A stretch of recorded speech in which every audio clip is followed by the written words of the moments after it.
Today we're showing you a 2018 John Deere 2025R tractor. It's a four-wheel drive tractor with a 120R quick attach front end loader. The tractor has just at 100 hours on it, so it's a very low hour tractor. It's a 2018 year model. It does come with the balance of the factory warranty. We did trade this tractor in from a fellow that was upgrading to a larger cab tractor. The quick attach up front here is a John Deere stock quick attach 54-inch bucket. Paint's excellent. You got a toolbox up front here. It does have the mid PTO. It does not have a mid mower deck, but that could certainly be added. We do not sell those decks, but you could certainly add that at your local Deere dealer. It does have the height control there, but again, no deck.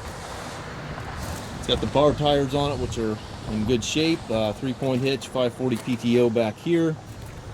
Perfect tractor to do property maintenance, mowing, loader work around the barn, anything of that nature.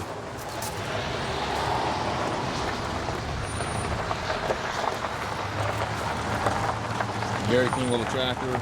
If you take trades, we also offer low rate financing for qualified customers. If you have any questions regarding this tractor or any of our other used machines, please contact us at masttractor.com.